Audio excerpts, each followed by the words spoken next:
Welcome back. If you watched my previous video on the chess.com insights page, you might remember that I noted that I often miss pawn forks. Now here on the page for my rapid games, it looks like there were only 3 total, and I found 1 and missed 2. But if you check some of my other categories, I apparently miss that fairly frequently, much more often than an average person at my rating, who finds about 70% of the pawn forks. So I'm adding that to my list of weaknesses that I'm working on. And here we have a game where I missed one. And that just drove it home to me, because when I was running the analysis of this game, I saw that, whoa, I blundered here.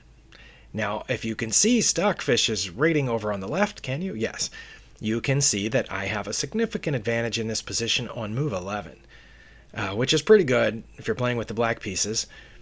And here, what I played was knight to e7. That's not among the top engine moves. Are they not showing up? There's the top engine moves. My idea was to develop a knight and then castle. That seems pretty good, because I can't develop the knight to its normal square because this pawn is pointing right there.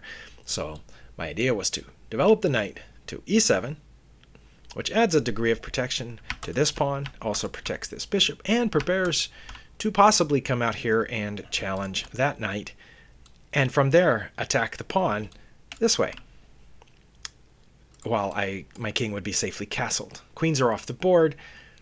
I believe my positional advantage, the reason that I have such a significant advantage at this point, might have something to do with my center control.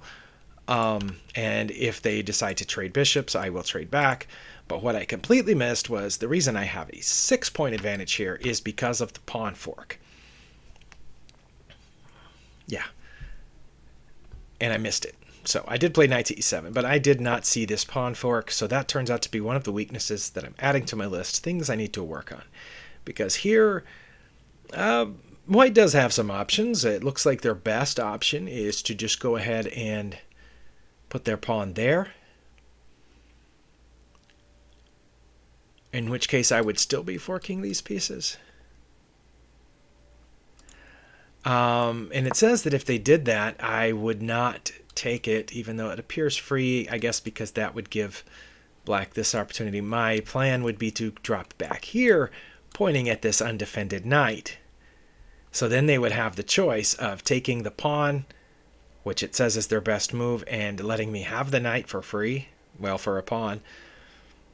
And their second best move is to move this pawn forward, threatening this bishop, at which point I think I would just take their bishop, and they would take mine, and then who knows what would happen after that. But I missed the pawn fork. So that's something else that I'm going to start working on, and trying to notice that for some reason it turns out that I find these more often in blitz games than I do in rapid and daily, which is weird. Maybe because it's in blitz games, I often know I have to move right now. I have to move something. What can I move? Oh, I just guess I'll push this pawn. And one reason I don't really play blitz games is because my brain starts getting frantic at that point. But apparently it works out for me because it looks like I'm finding all my pawn forks in blitz games. Thank you for watching. I'll see you next time.